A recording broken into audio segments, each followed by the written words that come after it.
qu'est-ce que tu fais avec ce nounours? Attends, je crois qu'ils vont parler de bouture, alors j'essaie de le bouturer. Ah d'accord. Tu sais, les bouts et les couleurs, ça. Allez, petite bouture. Nous sommes à la Cité pour vous divertir, vous amuser, vous enrichir. Et c'est le premier atelier avec Nadine Laoud. Je suis ravie d'être avec toi, Nadine.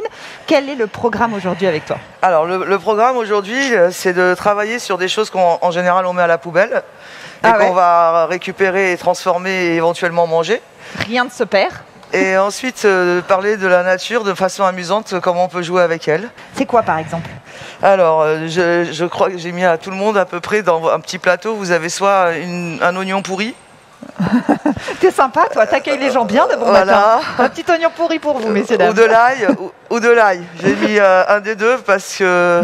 Mais c'est vrai que d'habitude, quand c'est pourri, on jette. Et quand on a cette tête-là, souvent, poubelle. Ouais. Donc la chose est assez simple, hein, c'est de prendre l'ail. Et vous voyez les petites tiges là, je les coupe. Et je plante. Attends, alors du coup, regarde, monte les tiges, je vais leur montrer. Hop. Toutes les tiges qui sont là, tu les enlèves? Ouais, je coupe au ciseau. D'accord. Les vôtres, et je le plante. Comme ça.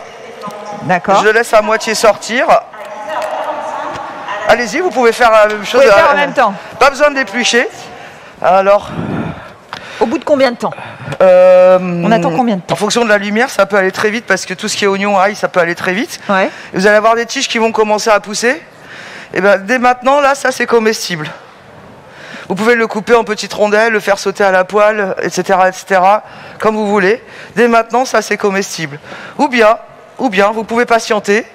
Et ça marche aussi pour l'ail. Pour ceux qui ont planté l'ail, quand les ciboules, les tiges, elles montent, vous pouvez commencer à les couper, les faire sauter à la poêle, les manger crus comme vous voulez, ce que vous aimez. Et pour les tiges d'ail, c'est de l'ail qui est doux par rapport à la gousse en elle-même qui est beaucoup plus forte. D'accord? C'est super bon dans une soupe quand vous les rajoutez à la dernière minute qui sont crus comme ça, c'est un délice. Voilà. Alors, une petite question, quand on repart avec son pot, on le place où chez nous? Derrière une fenêtre de la lumière. À la lumière? Mais pas en soleil direct peut-être? Non, pas en soleil direct, surtout que là on va rentrer dans la période chaude, ça risque de le cramer plus qu'autre chose. Est-ce que tu arroses? Non, très peu. Je vais l'arroser, là je vous demanderai, j'ai pas mis d'eau du tout parce que je vous demanderai d'arroser en rentrant à la maison. Parce que si on les arrose maintenant pour rentrer, ça va être un peu agaçant. Et est-ce que tu rajoutes un peu de terre au fur et à mesure? Je peux rajouter de la terre au fur et à mesure que le bulbe va grossir. Ok. Ok. C'est noté, hein. Vous avez tous compris. Aussi chez vous, ok. Et donc, et là, vous voyez, celui-là, je l'ai récupéré dans le même état que vous. Et vous voyez, il refait des pieds ici, je sais pas si on voit bien. Ouais, on va montrer. Et là, je peux faire deux choses. Je peux attendre, et si des fois j'ai de la chance, j'ai un oignon qui se forme dans la terre. Et si c'est la nature, ça repart en tige.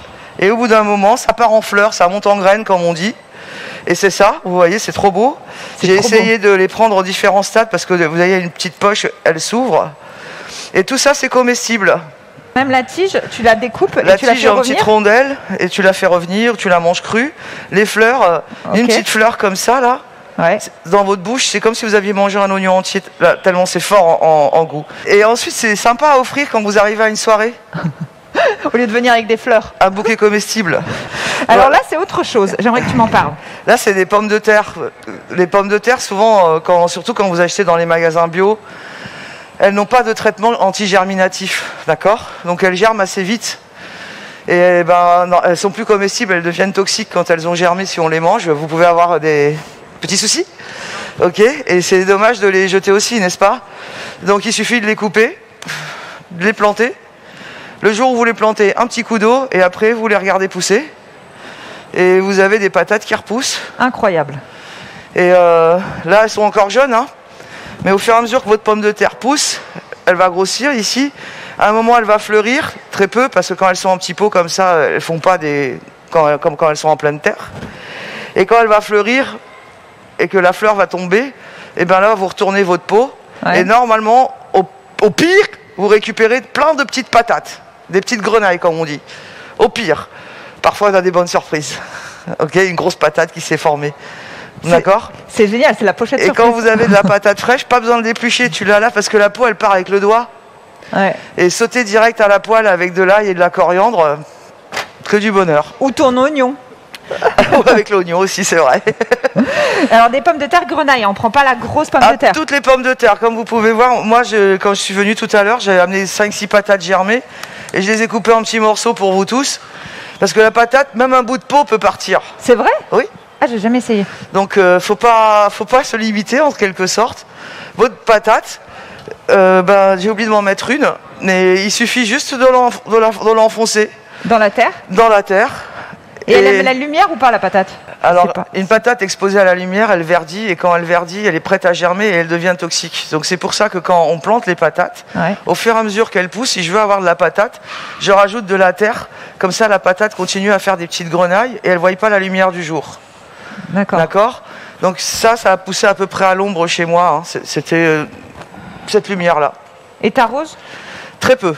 Les patates, la patate en elle-même, c'est quelle image je peux prendre, quel parallèle?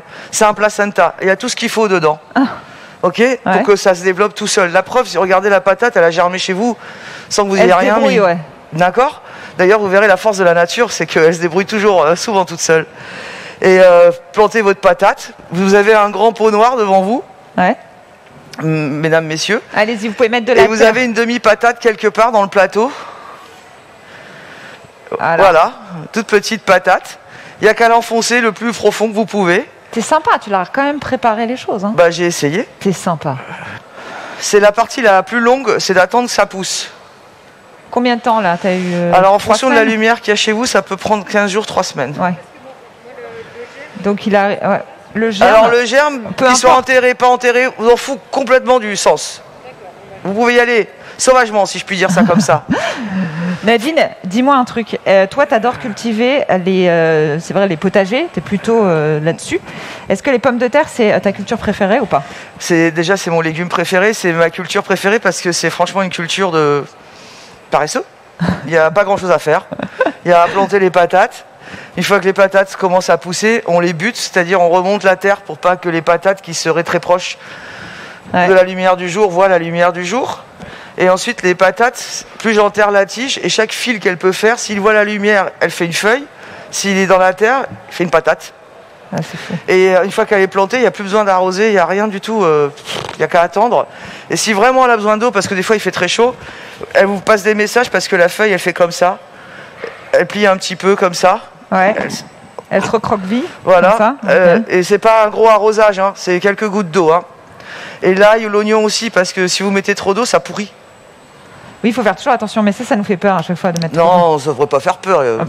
Si. Bon, il faut expérimenter, faut y aller. Mais... Et ce que je voulais surtout passer comme message, c'est que il y a plein de légumes, de choses qu'on jette, les fans de radis, les fans de carottes, qui se cuisinent et qui sont très très bonnes à manger, que ce soit pour le corps ou pour le portefeuille. Parce que quand vous achetez une botte de radis à 1,50 € et que vous jetez les fans, vous venez de jeter à peu près 80 centimes à la poubelle, quoi. C'est vrai. Donc il y a plein de choses à manger.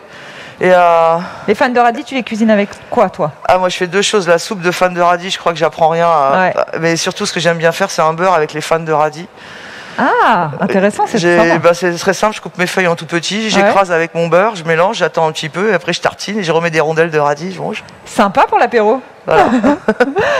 Est-ce qu'on peut passer à notre deuxième atelier? Ce sont les boutures de succulentes.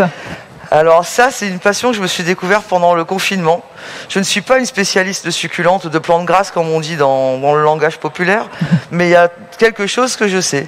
Hop, je te prends mon micro. Les plantes grasses, dans sa feuille, elle a tout ce qu'il faut.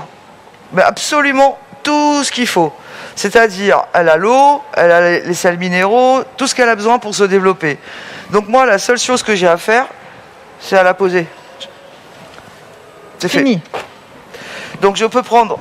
Où elle est la mienne? Ah, excusez-moi. Voici une plante grasse. Vous en avez plusieurs devant vous. Je vous ai mis devant vous des petits pots en verre comme ça. Ok. Et voilà ce qu'on va faire. Tout simplement. Tout simplement. Donc vous avez remarqué, parce que j'ai tout travaillé sur la récup dans l'idée de ne pas dépenser un sou. Donc... Et ça, c'est tout à fait possible. Hein. Oui, oui, oui. C'est vrai qu'avec ces plantes, on n'a pas besoin de dépenser des fortunes. Puis il y a aussi beaucoup de troc.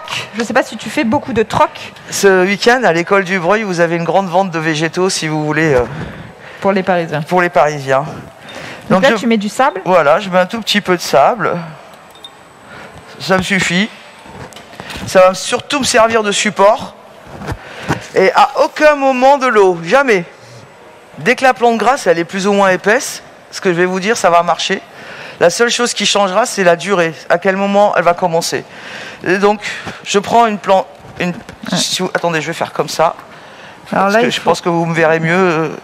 Je vais prendre une feuille au hasard, celle qui me plaît bien, et je vais tourner le plus près possible du tronc. Je vous quitte des yeux 2 secondes. Voilà. J'ai raté mon coup. Alors, j'ai raté mon coup, vous voyez, parce que je suis sur... je ne sais pas si on voit. Ouais, on va voir. Je suis sur... j'ai pas eu jusqu'à la base de la feuille. Je vais recommencer joyeusement.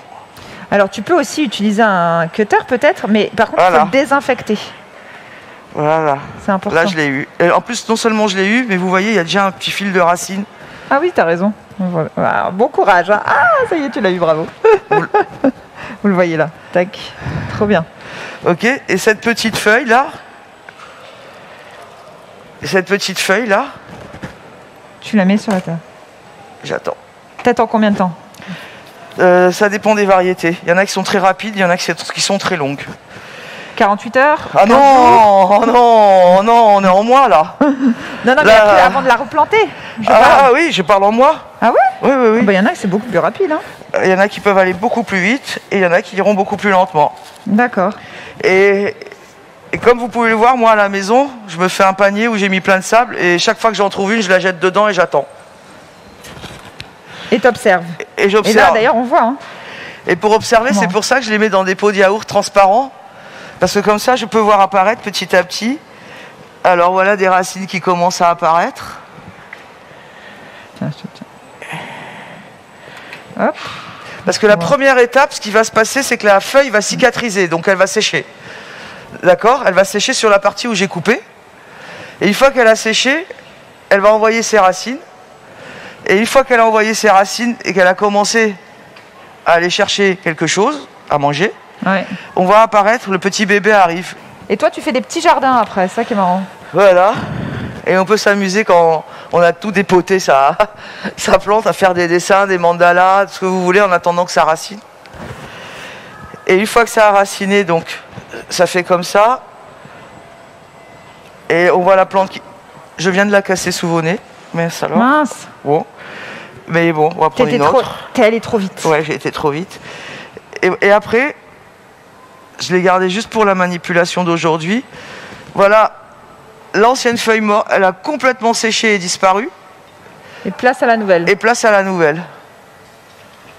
D'accord. D'accord. Et quand elle a séché comme ça, complètement disparu, l'ancienne feuille, elle est en train de tomber. C'est le moment de mettre de la terre et de commencer à mettre un petit peu d'eau. D'accord. Et la multiplication des végétaux, c'est tellement simple. Et pour tous ceux qui pensent qu'ils ne savent pas, à partir du moment... Mettez-vous dedans, vous allez voir, c'est tellement simple, ça devient vite une passion. Moi, je m'amuse à tout bouturer. Et tu as commencé seulement l'année dernière? Ça, pour les plantes grasses, oui. Ouais. Parce qu'on bouture des lavandes, on bouture des framboisiers, on bouture des vignes, des raisins de table, on peut bouturer, c'est tellement facile. Vous prenez un bout de bois, vous le plantez dans la terre, vous attendez. C'est pas compliqué. Et toi, d'habitude, tu feuillettes un peu des bouquins, tu vas sur Internet ou tu testes direct? Ah, la colle. Je teste direct.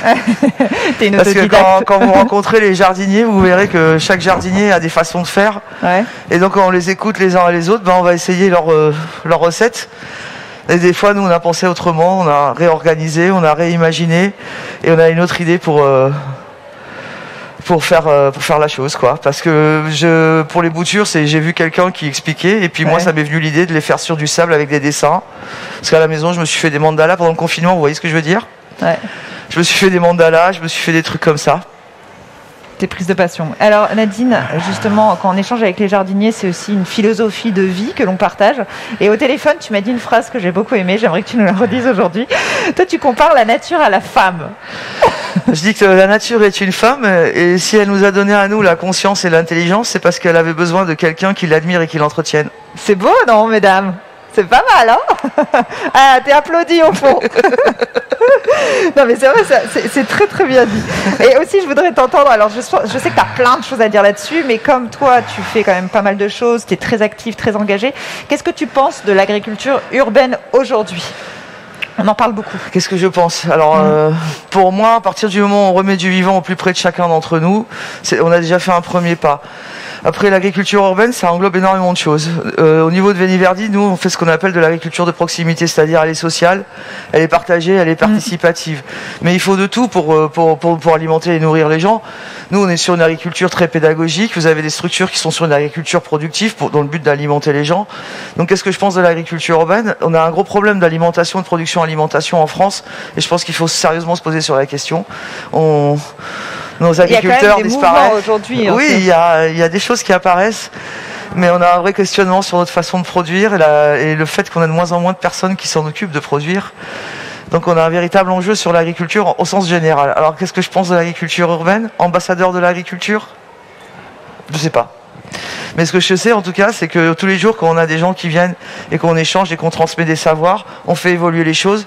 Et quand on transmet la connaissance sur le vivant aux gens, les gens comprennent mieux les enjeux. Et quand on comprend mieux les enjeux, on peut mieux participer à l'action globale. Merci infiniment Nadine. Merci à vous. Merci à vous. J'espère que vous avez apprécié. Ta générosité, cette envie de transmettre. Eh ben dis donc, il y en a des nœuds, hein. C'est bon. Bah, t'en as plein la tête, chérie. Hein. Oui, non, c'est compliqué, ça va pas être facile à démêler tout ça. Hein. Est-ce qu'il dirait un petit nœud marin dans ce que tu aurais sur la tronche? Oui, bah peut-être bien, oui. Ben regarde donc, ça va peut-être donc t'aider à faire tes lacets. Jean-Marc, à ton âge, je sais pas encore faire tes lacets, ça va peut-être te servir à quelque chose cet atelier. Bienvenue de retour dans l'atelier de la cité où on apprend toutes les techniques, les savoirs et les pratiques indispensables aux aventures en pleine nature. Je suis avec Willy Minec, salut. Et maintenant, on va s'attaquer à un beau et vaste sujet, les nœuds indispensables. Vous aurez besoin de très peu de matériel, alors faites-le donc chez vous. Willy, quel matériel exactement? Donc, vous pouvez utiliser un manche à balai, idéalement un deuxième, ou alors une cuillère à bois de cuisine. Quand on fera le nœud de brelage, du coup, pour assembler des morceaux de bois ensemble. Et puis, quelques cordelettes, idéalement. Donc là, si vous avez un morceau de 2 mètres pour le brelage, c'est bien. Et puis, le reste des morceaux d'1 mètre, ça suffit amplement pour les autres. Voilà, donc 3 fois rien, vous retirez vos lacets, vous allez chercher une cuillère dans la cuisine. Voilà, on se débrouille pour apprendre à faire ces nœuds ensemble. Alors, on va les faire tout de suite, je vais les faire, tu vas corriger mes erreurs. On va apprendre 4 nœuds ensemble. Le nœud de Prusik, le nœud de Cabestan. C'est ça. Le nœud coulant. C'est ça, ou aussi le nœud de pendu. Voilà. Le nœud de pendu, on va dire le nœud coulant. Le nœud coulant. Il y a d'autres utilités justement, tu nous expliqueras. Et enfin, tu le disais, le brelage carré qui permet, donc si j'ai bien compris, de joindre deux bouts à la perpendiculaire. C'est ça, donc du coup pour faire surtout des ateliers de construction d'abris ou de création de potences, des choses comme ça. Alors d'abord, il y a aussi d'autres choses à savoir, donc un nœud égale une action et également des principes pour savoir comment faire les nœuds. J'imagine que c'est lié à la friction, à la solidité, à la résistance. Voilà, donc comme on a une multitude de nœuds, pour faire la sélection des nœuds qui convient le mieux, on va se baser sur tout un tas de critères. Donc je vais vous en donner à peu près une dizaine, mais il peut y en avoir plus. Donc évidemment, déjà, ça va être la structure sur laquelle tu vas mettre ton nœud. D'accord ? Ta structure, elle peut être énorme, petite, souple, rigide. Elle peut être lisse, comme ici. Et tu vas voir d'ailleurs, ça tombe très bien et c'est fait exprès quand j'ai pris un bois lisse pour voir toute l'efficacité du nœud de tendeur qu'on va faire, d'accord, qui est aussi autobloquant. Donc la structure, si elle est lisse ou rigide, si elle est anguleuse ou ronde, ou plus ou moins ronde, ça c'est très important. Donc voilà, donc on a tout d'abord le choix sur lequel la structure va se faire. Ensuite, évidemment, ça va être avec quoi est-ce que je vais faire mon nœud? Est-ce que je le fais avec une corde? Est-ce que c'est une corde en nylon? Est-ce que c'est une corde en dynéma, comme pour les grimpeurs? Ou est-ce que c'est de la sangle? Voilà. Donc il y a différentes propriétés et qu'en fonction, entre elles, ça marche plus ou moins bien selon les conditions. Donc il y a ça, il y a évidemment l'axe de travail, c'est-à-dire en fonction de l'utilité du nœud que je vais avoir à faire, de ma corde, elle va travailler dans un certain sens et dans une certaine configuration de travail. Et donc, il faut respecter ce sens-là. Le nœud sera plus efficace. Donc, en fonction de cette utilité, je vais aussi sélectionner mes nœuds. Ça se passe. Donc, le principe de base, déjà la formation de base, c'est celle-ci. Quand on courbe légèrement en demi-cercle, ça, c'est ce qu'on appelle une anse. Ça, c'est l'anse de la corde. Quand on courbe un peu plus et qu'on est comme ceci, là, on forme ce qu'on appelle une ganse. D'accord. Et quand tu fais un nœud, là, je vais faire un nœud, c'est tout simple, hein, ce qu'on appelle d'ailleurs une queue de vache. Là, le nœud tout simple. Et ça, donc, du coup, c'est une ganse fermée. Et c'est une queue de vache. C'est une queue de vache, exactement. Je te le remonte si tu veux, mais c'est vraiment le nœud de base. D'accord. Je prends, là, je fais ma boucle, tu sais, je tourne autour, je ressors. Donc ça, c'est vraiment le nœud basique, on va dire. Donc ça, c'est ce qu'on appelle une queue de vache. Et là, du coup, on a une ganse fermée. OK. Ce qui est formidable avec le vocabulaire, c'est qu'on faisait des queues de vache sans savoir. Exactement. Oui, tu as raison. Toi, tu dis, bon, un nœud simple, mais en fait, même le nœud simple a un nom. Donc voilà, l'anse, la ganse. Quand je croise, du coup, ça devient une boucle. D'accord. Quand je fais mon nœud, le cœur du nœud, c'est ce qu'on appelle la zone de contrainte. C'est là où il y a évidemment le plus de frottement. La friction ici. D'accord. Et là, comme tu viens de voir, du coup, je viens de faire un nœud à double brin. D'accord. C'est-à-dire, j'ai 2 brins de corde et je fais mon nœud, mais on peut aussi faire le même nœud, mais avec un seul brin. Et du coup, là, ça forme le bretzel. Toi, le nœud simple, type lacet, et toi, c'est le nœud de lacet, etc. Basique que tu fais pour serrer tes chaussures. Donc ça, c'est le même nœud, mais tu vois qu'il y a une forme tout à fait différente, que je le fasse en monobrin, en simple brin ou en double brin. Donc il y a aussi ça. Et puis, le plus important pour s'y retrouver, c'est le brin que je manipule pour faire mon nœud. C'est ce qu'on appelle le brin libre ou le brin courant. D'accord. Et le brin qui, lui, par exemple, est attaché à ton poids, toi, celui qui ne va pas servir pour faire ton nœud, c'est ce qu'on appelle le brin dormant. Le brin dormant. Donc on peut faire un nœud avec 2 brins courants. Et on peut avoir 2 brins courants où il y a forcément un courant et un dormant. Là, toi, j'ai 2 brins courants. Effectivement, je peux faire. Travailler ensemble. Là, faire un bretzel qu'on fait tous les matins. Exactement. Le nœud de bretzel, c'est le nœud simple. Tu fais tes chaussures, tes lacets. Et là, on est sur le nœud simple. Donc voilà. Donc ça, c'est les termes. Ah non, il en reste un, pardon. C'est lorsque je prends ma corde, je la mets par exemple comme nous, tiens, sur mon morceau de bois, ma poutre, ce que tu veux. Et en fait, quand tu fais des tours autour, mais sans croiser ni quoi que ce soit, on appelle ça des tours morts, d'accord, tout simplement, parce que voilà, il n'y a pas de croisement, il n'y a pas de quoi que ce soit. Et donc ça, c'est ce qu'on appelle des tours morts. Donc voilà, ils vont nous servir, évidemment, ces termes vont nous servir lorsque l'on va faire nos nœuds. Le cabestan. Le cabestan. Alors, je te donne un bâton. Merci. Tu as ta corde.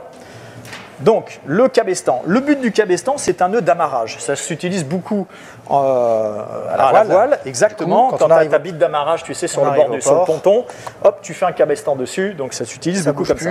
Du coup, ça bouge plus, mais par contre, ça se défait, j'imagine, extrêmement facilement, parce que le but, quand même, quand on arrive au port, c'est d'en repartir éventuellement. Tout à fait, exactement. C'est l'intérêt. Donc, selon l'utilité, soit tu fais une clé derrière ou pas. Ouais. Donc, j'ai créé une ganse. Pardon. Au-dessus de mon tronc croisé. Donc voilà, donc là, je vais faire ma boucle, je récupère mon nœud et je vais finir la seconde boucle pour créer mon X. En revenant dans l'autre sens. Voilà, mais avant de finir mon X, je repasse sous la corde et là du coup, j'ai mon X. Mon X sur le premier bain. Voilà. Là, tu peux mettre du coup tes brins dans le sens opposé pour bien repérer, bien voir ton X. Voilà. Et donc, une fois que c'est ici, je resserre mes nœuds, d'accord, mes brins, pardon. Les brins sont bien serrés et je tire. Tu te souviens, il faut bien serrer son nœud. Voilà. Là. Et donc, effectivement, ici, on a le nœud de cabestan. D'accord. Et là, voilà. Là, du coup, tu peux regarder et ça tient. Et donc là, voilà, on peut tirer. Là, tu as ton nœud d'amarrage. Et par contre, dès qu'il n'y a plus de pression, il tient tant qu'il y a de la pression. Oui. Mais si on relâche la pression... La pression, et notamment si tu manipules, toi, si je le tourne ici, là, voilà, regarde, il se défait. Il se défait. Voilà. Et on prend la mer. C'est ça. Donc, si tu veux qu'il ne se défasse pas, il faut faire une petite clé d'arrêt. Je te montre vite fait. On refait notre cabestan. Hop, je dessine mon X. Une boucle croisée. C'est ça, puis une seconde boucle que tu fermes, mais qu'on passe à l'intérieur. Mais en la passant dessous pour qu'elle parte dans l'autre sens. Et là, j'ai mon X. Je serre, hop, je serre mes brins, là. Une fois que je suis ici, je reprends. Je te laisse finir. Je ne sais pas si j'ai bien fait, je crois pas. Si, t'es tout bon, ouais. Je reprends mon brin libre, et là, regarde, tout simple, je fais une boucle classique. Voilà, ça c'est juste... Le bretzel, ok. Le bretzel pour... Là, et je serre. Donc là, tu as une clé d'arrêt, et normalement même on dit si t'en fais une, t'en fais deux. Hop, sur le cabestan, ouais, tu peux. D'accord, c'est un dicton de C'est un dicton de nœuds. cabestan. Un dicton de cabestan, d'accord, de cabestanier. Ouais, c'est en Très fait, bien. c'est Quand t'en là fais une, t'en fais deux. c'est surtout, je vais te dire, préconisé en fait par Mais plus de notamment sécurité que par l'ENSA, tu sais, l'école nationale de ski et d'alpinisme, etc., qui étudient énormément les nœuds et eux considèrent qu'en fait sur ton cabestan, tu peux, quand tu as une charge lourde dessus, tu fais une double nœud d'arrêt. Donc pour le nœud de cabestan, on est bon. On est bon. Ensuite, on a le nœud de prussique, donc qui est un nœud de tendeur. Un nœud de D'accord. tendeur, Donc très pratique pour pouvoir tendre, si tu veux, justement ta bâche. Ou un autobloquant aussi, c'est-à-dire si tu as un poteau ou justement une corde et tu veux te suspendre dessus. Ok. Tu vois. Donc c'est vraiment un nœud sécuritaire. Donc là, ce qu'on va faire, on va faire quelque chose de très simple. On va faire donc un nœud simple, une queue de vache, d'accord, mais en double brin. Donc je prends mes deux brins et je fais une boucle normale. Voilà. On essaye de ramener le nœud le plus proche du bout pour avoir le maximum de longueur. Et je serre mon nœud. Donc là, du coup, je me retrouve avec ce qu'on appelle un ficellou. D'accord ? Et là, on va faire notre nœud de prussique. Tu vas voir, c'est très simple. Tu poses ta corde sur le plan de travail et on va poser notre morceau de bois près du nœud. Donc, le but du jeu, c'est de tenir ton nœud comme ça, d'une main et de l'autre bout de la boucle. Et là, du coup, tu vas passer à l'intérieur et tu fais le tour. À D'accord. l'intérieur, et je repars Voilà, tu de repars, l'autre tu côté vois. tout en gardant C'est ici. ça. Donc là, on a deux boucles, Voilà, de Chaque chaque côté. côté. Et on repasse une seconde fois. d'où l'utilité de prendre un peu de marge. Exactement. Mais tu peux régler, hein, tu peux, Oui. voilà, tu peux régler. Et ça, une fois que c'est fait, hop, je serre de l'autre côté. Je serre bien mes brins. D'accord. Là, en gardant un bon Là. équilibre. Hop, tac. Et là, du coup, j'ai mon nœud autobloquant. D'accord, qui tient en fait à chaque Donc fois si qu'il je me se suspends serre dessus, oui, et qui là. marche dans un sens, sur une base verticale, on peut se suspendre exactement. Là, tu peux, toi, tu as un baudrier, tu t'accroches dessus et ça va te pour retenir. un nœud extrêmement simple, puisque finalement, si on le lâche, Exactement. il retombe regarde, aussi vite et on a je le tire- tourné deux fois. Je tire sur la boucle et ça part. D'accord. D'accord. Alors tu vas me dire, ok, c'est l'autobloquant et de quelle manière est-ce que je peux m'en servir en tant que tendeur? Donc là, tout simplement, une fois que je suis ici, imaginons, toi, je veux tirer mon hamac qui se trouve là, et bien en fait, j'avance mon nœud et là, je vais pouvoir le tirer. D'accord. Et si c'est trop tendu, tu Donc, ça reviens en permet de arrière. régler extrêmement Mais c'est facilement. extrêmement facile pour régler du coup ton tendeur. D'accord. Tu vois? Très bien. Donc ça, c'est vraiment un outil super pratique pour créer une tension et en même temps sécurité si tu dois du coup t'accrocher quelque part. Et puis, ma foi, on va pouvoir faire le nœud coulant. Le nœud coulant. Le nœud coulant qui est très pratique parce que notamment, tu sais, c'est le nœud du collet un petit peu. Ouais. Tu crées ton collet de chasse et puis l'animal passe dedans, Et en ça l'attrape tirant. à la patte ou au cou. Et en fait, le fait d'avancer, bah, ça vient tirer sur le nœud coulant. D'accord? On va créer une ganse, hop, à plat. Ganse non fermée. Exactement. Et donc là, ce qu'on va faire, c'est qu'on va prendre notre brin libre. Ouais. Il vient faire 2 tours morts autour de la autour de corde. l'ensemble. Donc il part sur l'extérieur. mais Exactement. finalement, se rapproche ensuite à l'intérieur en prenant C'est les ça. deux bouts. Il entoure le tout. D'accord. Il entoure Ok. le tout. Et là, ton serpent rentre dans le Revient. tunnel et sort du tunnel. D'accord? Là. Tu le serres, mais cette fois-ci, tu ne le serres pas trop. Ouais. Tu le serres un petit peu de manière à ce que les brins, mais en revanche, bouge plus pas. tu vas le serrer, et plus il va avoir du mal à coulisser. Eh oui. Mais là, tu vois, du coup, ça coulisse très facilement. Si je prends mon bâton, Voilà. hop, On voit bien. là, du coup, si je tire sur ma corde, alors, hop, là, et voilà. Ok. Là, j'ai mon nœud coulant. Ok. Et si on tire sans base, il s'en va.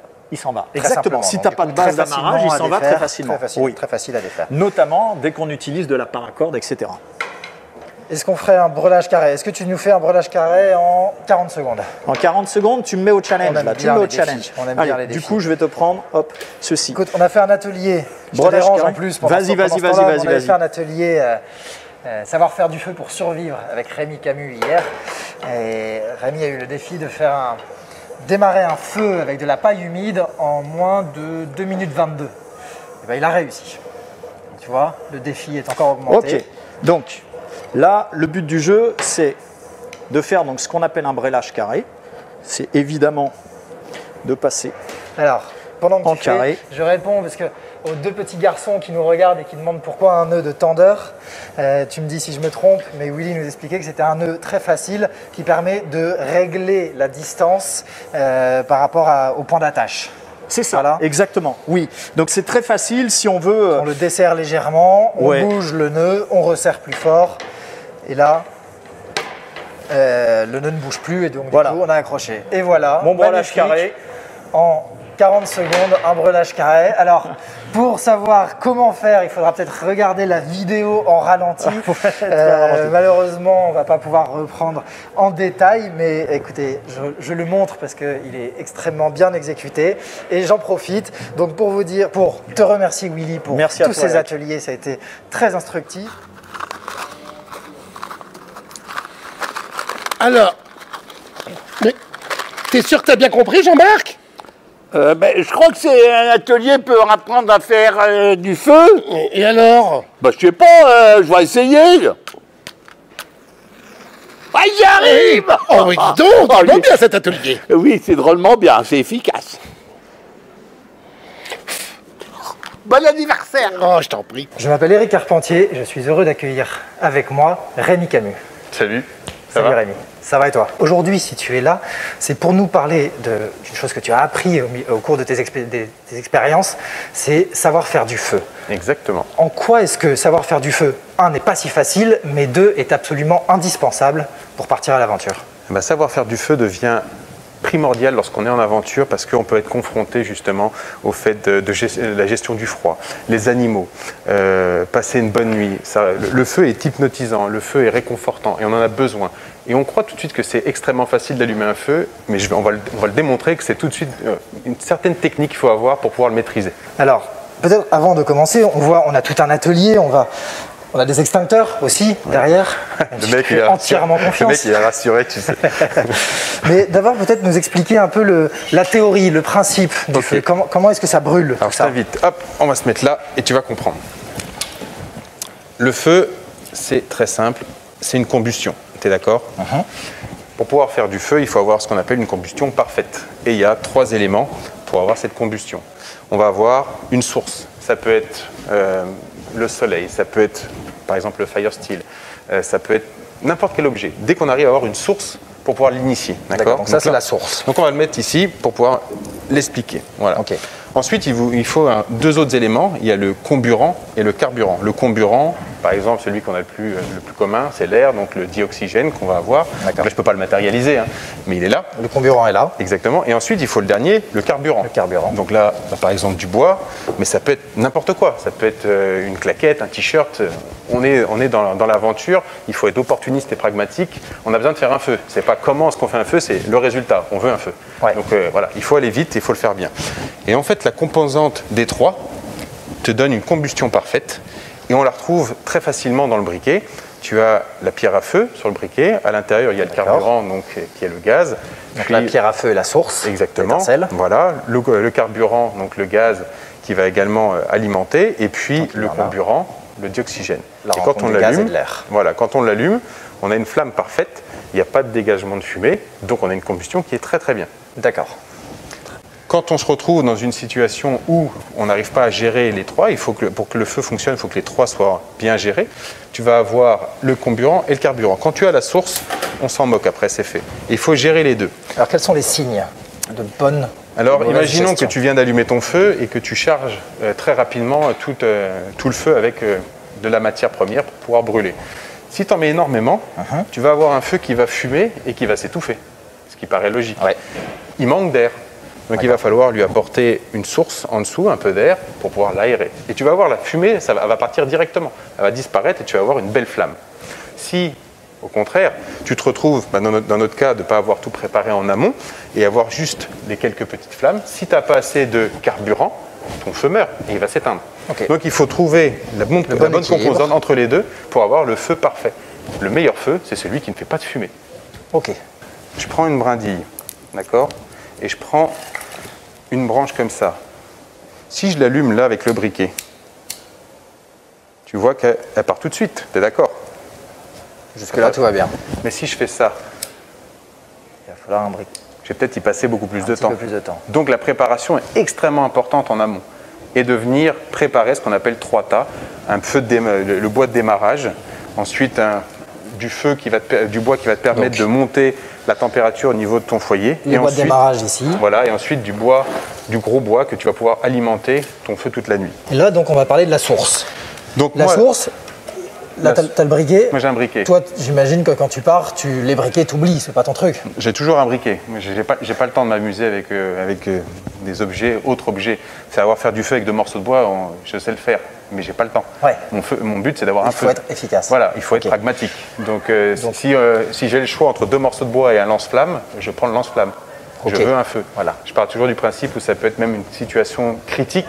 Ton pote vient de tomber dans l'eau, il a froid. Vite, il faut allumer un feu. Et on n'est pas là en train de faire de la figuration pour que ça soit joli. Donc j'ai toujours un briquet avec moi. Mais le briquet peut ne pas fonctionner, Ouais, il peut être vide. Il peut être vide, il peut être mouillé. Donc là, il va falloir attendre soit le faire sécher, soit imagine qu'on est dans un environnement très très humide en extérieur. Tu peux avoir des endroits avec 80 à 90% d'humidité dans l'air. Ton briquet, une fois qu'il est mouillé, c'est fini, quoi, t'en parles plus. Alors que lui, tu vois, même si, hop, je le trempe dans l'eau. Lui, c'est le Fire Steel. C'est le Fire Steel, donc une barre de ferrocerium. Même trempé dans l'eau, tu le sèches un peu. Tu vas quand même avoir des étincelles. Ok. Donc tu peux l'utiliser en tout temps. Alors, pour l'utiliser, qu'on montre bien, parce qu'il y a 2 éléments. Alors oui, effectivement, tu as la barre de ferrocerium, donc le métal est à cet endroit-là. Donc ça, c'est celui qui est fixe, qui ne bouge Exactement. pas, et celui-là vient frotter contre Et tu pour as produire les là-dessus étincelles. une partie plate et une partie avec une arête à cet endroit-là.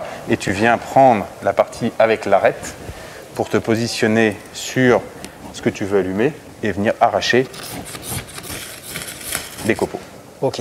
Donc, on peut, entre guillemets, tricher, plus ou moins, en utilisant des allumes-feu. Il y en a certains naturels. Tu as l'écorce de bouleau qui brûle très facilement. Là, j'ai ramené par exemple une écorce, du bois gras. Donc c'est du bois qui est chargé de résine. Lorsque ton résineux pousse et qu'il a une branche qui est abîmée, qui est cassée, qui est brisée par la main de l'homme, par les intempéries, peu importe, il fait monter la sève à l'intérieur du tronc et vient complètement cautériser la plaie en chargeant la branche avec de la résine. Ça, c'est un allume-feu totalement naturel qu'on peut trouver. Il suffit d'observer des résineux blessés. Voilà, blessés. Tu vas avoir une branche qui va être rouge comme ça. Et c'est presque un caillou. Hein.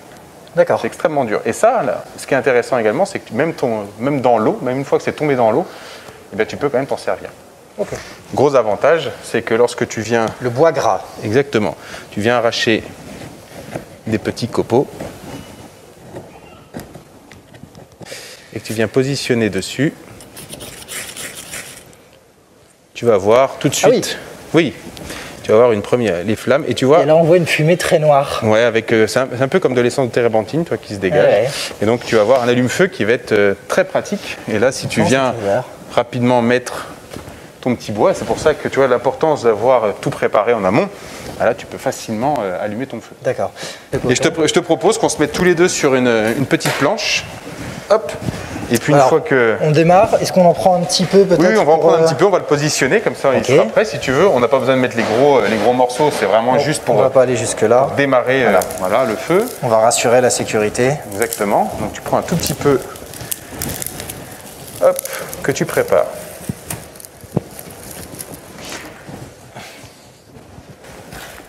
La pierre à feu, c'est ça? Exactement. Fire Steel, pierre à feu. Fire Steel. Donc tu la positionnes vraiment sur un angle. Donc tu vas pas être debout, tu vas être sur un angle à 45, d'accord? Ok. Et dans le but, c'est pas de faire un feu, on est comme ça, tu sais. Des fois, j'en vois qui sont comme ça pour essayer de faire du feu. Ouais. C'est pas la meilleure solution. Quand tu fais par exemple un massage cardiaque, tu te retrouves au-dessus de la personne. Donc le but, c'est d'être bien positionné et sur tes genoux. Voilà, sur les genoux, on est plus stable. Très bien. Tu viens positionner ton truc. Le but, c'est d'avoir les épaules au-dessus. Et comme ça, tu ne vas pas forcer. En étant là comme ça, il va falloir que tu forces déjà pour appuyer dessus, pour le tenir, plus arracher les copeaux. Alors que si tu es bien positionné au-dessus, C'est juste lui qui est positionné. Ok. Et tu as juste à venir arracher. C'est des petites choses comme ça quand on est là, confortable, etc. Mais j'imagine que quand on doit sauvegarder son énergie, quand on doit faire attention à tout ça, voilà, c'est Ah, bien sûr. des habitudes à prendre et à garder. Donc, n'oublie pas, il y a un côté qui gratte une arête vive et non. Si tu touches, Ah oui, ok. et de l'autre côté, tu as une arête vive, donc prends sur l'arête vive. Tac. Et tout ça, il faut que ça soit prêt pour pouvoir allumer ton truc juste derrière. Alors, Là, tu l'as allumé. formidable. Et ensuite, tu tout de n'as plus suite. qu'à positionner. J'en mets un petit peu, beaucoup. Hop. Là, tu viens de faire typiquement la Une erreur. problématique du Voilà. début. Parce que tu viens d'écraser. Je viens d'en mettre trop. Alors que Ouais. regarde, tu te mets juste au-dessus et tu laisses de l'air circuler en dessous. Et oui. Ton feu prend et tu as de l'air qui circule. D'accord, le comburant. Il y a un bon équilibre entre le carburant et le Regarde, comburant. là il y a de la fumée parce qu'il n'y a pas assez d'air. Je viens l'aérer, là regarde, ça s'arrête. Ah T'as oui, vu ah oui, c'est très net. D'accord. J'écrase, il y a de la fumée. Je viens en dessous, je l'aère. J'éteins. Ça paraît logique, Ok. hein. Et ensuite, donc on vient rajouter du bois. Donc là, le but après, c'est de continuer de le faire monter, de prendre des petites Tout brindilles doucement. et de le monter. Et là, monte, dès que tu on monte, commences à on monte. sentir une Cette bulle de chaleur cette dont bulle tu de parlais tout à chaleur, l'heure. eh bien tu sais que ton feu est pris. Donc là, on a fait du coup, on a démarré un feu. Ouais. C'est d'accord. Maintenant, comment est-ce qu'on fait lorsqu'on est dans des conditions vraiment pas très agréables, où il se met à compliqué, pleuvoir, quand on a etc. besoin de feu. Voilà. J'ai ramené une petite bassine. Tac.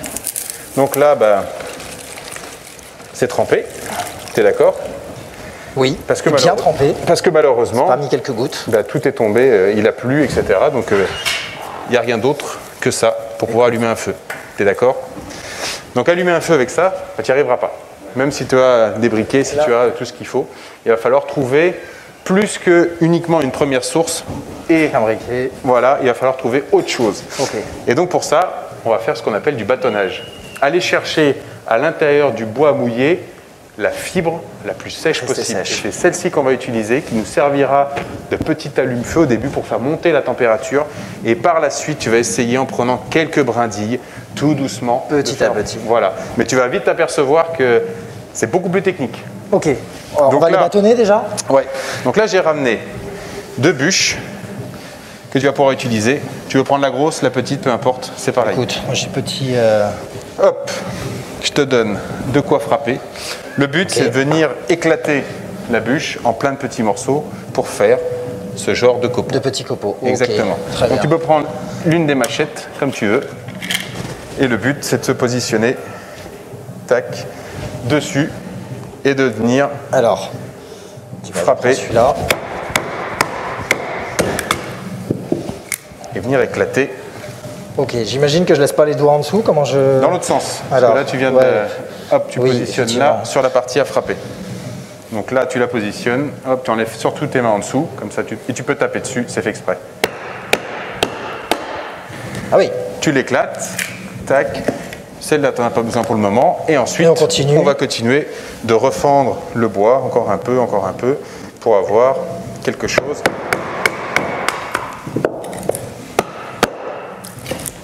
Tu vois, quand tu arrives sur la fin, tu vas avoir un tout petit morceau comme ça. Imaginons qu'il pleut énormément, la partie extérieure est complètement mouillée. Donc ce que tu vas faire, c'est que tu vas récupérer, non pas en venant fendre ici, mais tu vas venir fendre là, pour avoir récupérer que la vraiment partie à le l'intérieur. cœur. Et voilà, Ok. Là, on a bâtonné. exactement. Maintenant, il faut faire des copeaux. Tout à fait. Donc tu peux prendre ce couteau-là pour venir arracher poil l'autre. Ok. Et quand on, Ah, il faut en faire un peu plus. quand on a fait suffisamment, si tu veux, en gardant, tu vois, une bonne quantité. Et, Et là, il donc, va cette falloir- fois-ci, c'est ça qui va nous servir de premier carburant. Exactement. D'accord. Et ensuite, tu vas avoir ton bois qui va être mouillé, que tu vas garder, qui va te servir tout doucement par la suite. Là, Ah, écoutez, c'est le MacGyver. On a 3 minutes pour réussir à faire démarrer tu ça. l'écartes bien pour pouvoir... Rémi, m'attends pas. Sur ton feu, le suspense Ah, Je la veille, c'est éteint. C'est insoutenable. Faut-il réussir en 2 minutes et 22 secondes? Je te mets un défi là un peu. Hein.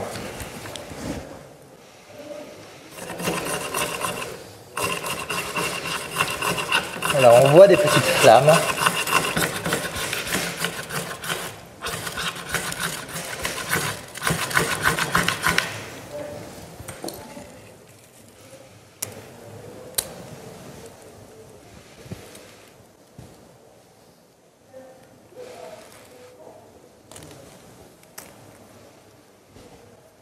Et tu vois, après, voilà.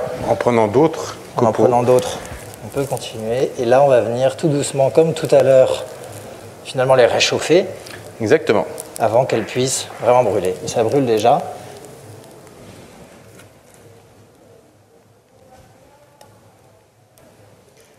Et écoute, tu es en train de nous allumer un feu à base de bois humide Et en tu moins vois, d'1 minute. il faut être très patient. Il faut être patient, mais le jeu en vaut la chandelle et ça part bien. On le voit. Écoute, il nous reste très peu de temps. J'invite ceux qui sont curieux à venir se renseigner sur ton site internet, notamment, voir un petit peu ton travail autour de ça.